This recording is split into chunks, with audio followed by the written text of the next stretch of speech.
yeah, I was talking about why I created this deck, and I talked about the panda archetype.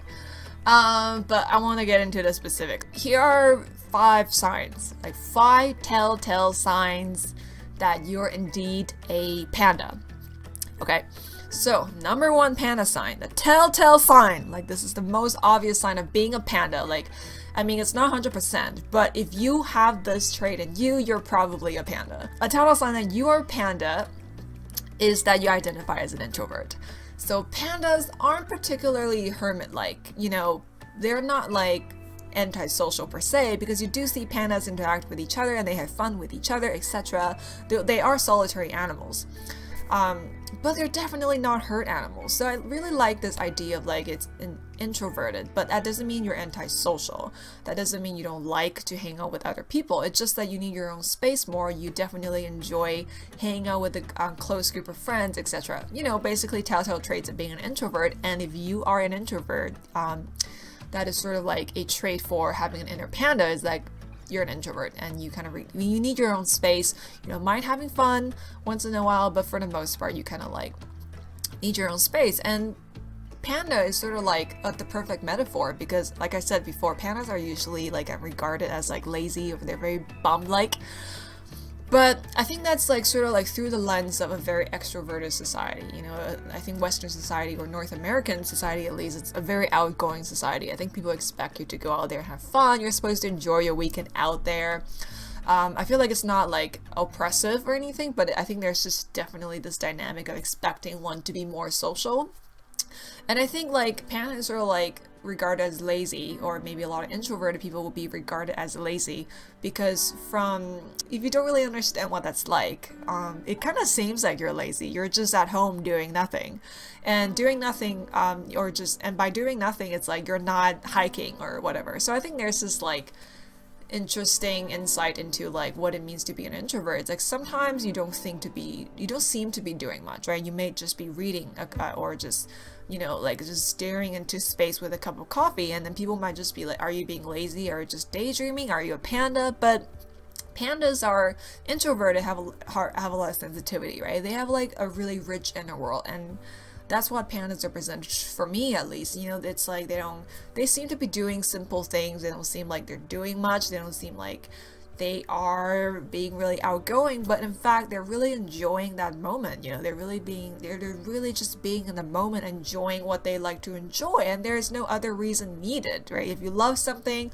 if you love staying at home, stay at home. Like, people might not understand, like, oh, you know, like, why are you at home all the time? But that's kind of what you love to do. So, you know, at least this is also true in my personal experience.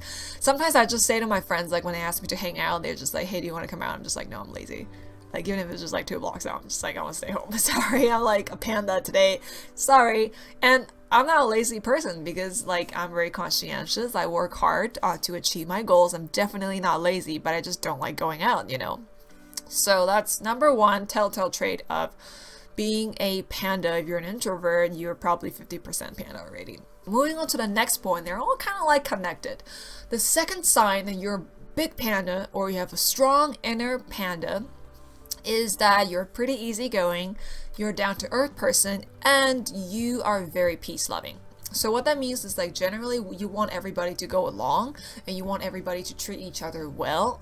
But of course, like, you have this logical understanding, and also from experience, that isn't always the case, because conflicts do happen, challenges do happen. Sometimes you just end up disagreeing with each other. Sometimes people can be nasty to you. But I think you always have this sentiment, like, you really want everyone to be in harmony. You want to treat others well, you want to be kind, and you expect the same kindness in return. Like, you want to experience, like, you want people to treat each other well with a basic respect, you know? So you're generally pretty non-confrontational. Like, you don't really like conflict. It's very draining for you. Conflict is very draining. Like, if you can avoid it, you would avoid it. And, you know, like, things like proving your point, or appearing to be confident, or needing to assert your stance isn't really like a high priority. Like, if you can just keep the peace, you would go for that. And I feel like this choice, or this stance, is kind of looked down upon in Western society, because especially when you're a woman, you know, the sort of the modern feminist narrative is that you need to be confident, you need to display traits of, you know, you need to display your confidence, you need to be a bit sassy, or you need to kind of like prove your point, you need to be assertive. I agree with all those things, like you need to kind of understand where your boundaries are and protect those boundaries and communicate those boundaries. But I think there are cases where you can kind of judge, right? Where you can be like, I'm never going to see this person again, so I really don't want to waste my energy trying to prove a point, because it's more draining for me to do that than to really put my foot down on that boundary. Because sometimes, like, this may seem like a negative thing, but sometimes your boundary is very fluid. Sometimes you can, it's like kind of like Tai Chi, right? Sometimes you're able to sort of absorb the negativity or maybe absorb any disagreement, and then you just like push it out. You just kind of let it pass through you, and it doesn't really hurt you. So if you're someone like that, if you're really peace loving, if you can do that Tai Chi thing with your social boundaries or social narratives, you're definitely a panda. I will say though, I think people usually with this trait is like, they do struggle with boundaries from time to time, because sometimes you just give up too much. So I think it's like a fine balance, like, and then which is interesting because panda is about balance. So it's all about balance. Like, it's about doing what's comfortable for you, making decisions that's really honoring your personality, but also like not forcing yourself to be someone you're not, you know? Like, yeah, I was gonna go into my life story, but I just decided to stop it there. Otherwise, this video is gonna get too long. But you know what I mean, right? Like, there's this prevalent sort of pressure for women, especially, to be very in your face and very outgoing and very confident. But I feel like confidence looks different on everybody, right? Confidence doesn't just have one look. That's my take. So yeah, that's the second panda sign, that you're a panda. Number 3, another sign that you're indeed a panda is you enjoy simple things, and you don't really care about how something looks. You're more about the inner world. You're more about the quality. You're more about the meaning. Like, you could be someone who likes something that's typically would be considered material, but you will like it because it has the meaning that you're looking for. You know, it depends on who you are, but generally speaking, you're not really, this is when non-conformity comes in. You don't really subscribe to like how society tends to value things. Like, you have your own value system. You would enjoy the things that you enjoy. It's because you find them meaningful in some way, and it doesn't need to be something non-materialistic per se. You could be relating to jewelry, but you would have your own reasons for it, and you enjoy those things, and those would be simple things for you, and then you don't really need strong reasons to really pursue something. You could just be like, I love bubble tea, like I want to drink it, and then it's like a little thing, and then, you know, but it brings you immense joy. So like, if you look at a panda's life, they don't do much, right? They don't do much, but they just seem happy all the time. And I think it's because they're very carefree about it. And I mean, I think animals are generally pretty carefree. It's humans, okay? We tend to have issues with their ego, and animals don't. They're just always in a moment for the most part. And pandas are always so happy, right? They just do the things that they love to do. People might think that they're lazy, they aren't doing much, but they get to define their own lives, right? Like, it's just like you get to define your own existence. So if you're someone who enjoys like simple things, you go to this restaurant and you order the same favorite food over and over, and people are just like, are you crazy? But it's like, this is my favorite food. There's no other food that I'd rather order from this menu, and it makes me immensely happy. You know, you enjoy the simple little things in life, the little big things, as I like to say. You know, if someone just like calls you and be like, hey, you know, what's up? Like, you might be really happy about, like, you really like these small gestures, like materially speaking, and also just from relationships. Little things matter to you, and then you have really simple taste, generally speaking, and you like to find meaning in things, and you like to enjoy the things I enjoy, just because that's how you see them. So that's another strong panda trait. If you have this, then you're definitely a panda. You have a strong inner panda.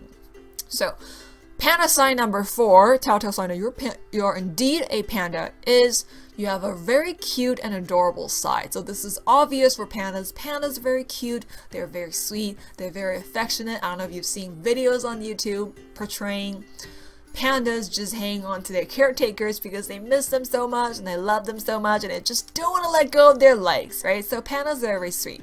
So if you have like a sweet side, if you have like an adorable side, if you're very cute in some ways, you're a panda. And by cute, I don't mean like you have to be dressed head to toe in Hello Kitty, or you have to be kawaii. I think cute and adorableness is sort of like a vibe, right? It's a vibe where you're really you wear your heart on your sleeve, you're not afraid to show your affections, and you love to show your affections, and especially through little gestures and little things to people.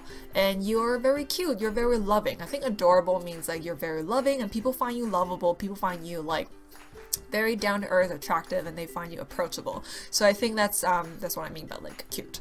So you have a cute and adorable side. So that's if you have that, you know, you're a panda, right? Like you love showing love through little gestures. Like for you, if you were to ever propose, it's probably not going to be a flash mob situation. It's probably going to be something quirky, something cute, something really small but really meaningful for the two of you. So that's kind of like an indicator of the cuteness, so to speak. So yeah, that's number 4, panda sign. If you have a cute and adorable side, then you're definitely a panda. Which brings me to my last point. It's actually not related to like number 4, but sign that you're a panda, and this is a really interesting one. So if you find yourself being unintentionally wise, you might say something and people are like, oh my god, that's so deep. But to you, it's kind of like, oh, that's just a regular sentence for me. I don't understand why that's deep. If you have these moments where you're unintentionally wise, you know, like sometimes kids would say the darndest things. They would just suddenly drop this truth bomb and you would be like, how on earth are you able to say this? You're only 3. But it's kind of like that, you know, it's kind of like from this, you know, like, because pandas are very introspective. I wouldn't say as animals they're introspective, but the ideas that are sort of associated around them, you know, they're associated with Taoism, which is the way, and also Buddhism. There's this really introspective quality about them, and that's sort of like what I wanted to capture, like when I concepted the tarot and the Suit of Swords, which is this introspective quality. Like, you know, if you're like, you know, I guess all of the above, all the 4 panda traits, you're probably someone who's very reflective, very introspective. You like to mull things over, you like to explore things, you like to cultivate self-awareness, etc. You have this like philosophy about you, but it's not like an intentional philosophy. It's not like you're diligently following a practice or you're like in a religious community. You could be, but I think you're out, like the ultimate attitude that you have is like you're very open, like you're interested in different kinds of ideas, and you're not interested in conforming. You're interested in finding your own thing, and you don't really mind if all the things you end up finding sort of end up belonging to like one group. But it's like you're not really one for labels, so I'm saying. Like, it's just like you're very carefree about what you're thinking about and how you define yourself and how you define your ideas. So if that makes sense. And because of this, you're often unintentionally wise, right? And I say this sort of like in the lane of like, you have a lot of insights about your life, about yourself, about things in general, and you may not be someone who like actively shares them. And even if you do, you don't come from a really snobby place. You're just like, oh, I have this epiphany the other day and this is really cool, and then this is what it made me feel, etc. And people might be like, oh my god, that's so deep, but you're just like, oh, that's just like yesterday. So if you're unintentionally wise, like if you're like teaching but not preaching, if you just kind of have this vibe about you, you're just a very insightful person, and then but you don't really seek to be a teacher, or you don't really seek to kind of project that or just push it on someone. You're just kind of like, oh, you know, just this is just what I did or what I experienced. Then you're definitely a panda. And yeah, and even if people tell you like, oh, I think you're very wise, or I think you're very insightful, and then I think you would just be like, oh, that's really cool, thank you for saying that, but I don't think so. You know, something like that, right? Like I said in the beginning of this video, pandas are very unintentional with their wisdom. They're just like, oh, if you think I'm wise, then I'm wise. Like, that's fine. I'm just enjoying myself and being cute, you know. If you say I'm wise, I guess I'm wise, but I guess I'm not wise. I don't know. I'm just a panda. So that's the 5th trait. And if you find yourself exhibiting or having all of these traits, then you are 100% a panda, like me, or you have a strong inner panda. And yeah, so these are the 5 signs that you're indeed a panda. Let me know in the comment section if you identify with all of them or some of them, or what you think of all the panda traits. If you know someone who is a panda or who have a strong inner panda, and let me know like what you think about having a panda archetype and being in a society that really pushes you, that kind of just like almost pressures you to be less of a panda, if that makes sense. Like, I'm really curious to what you think of that, because it's sort of what I've always been thinking. So let me know in the comment section. And yeah, I guess that's it. Look forward to my Kickstarter. I'm so excited. I'm like mostly scared and very, very excited at the same time about my Kickstarter. It's my first time doing a Kickstarter. I'm really like nervous about it, but I think it's gonna be great. So stay tuned. And there's more Panda goodies coming, especially in March, so tune into all my social media. Don't miss out on any Panda giveaways, challenges, live events, etc., readings, blah blah blah. So yeah, until next time, catch you later, pandas. I need to come up with a phrase for pandas. What should it be? Panda and I don't know. Yeah. Keep calm and carry on. Bye! Thanks for watching!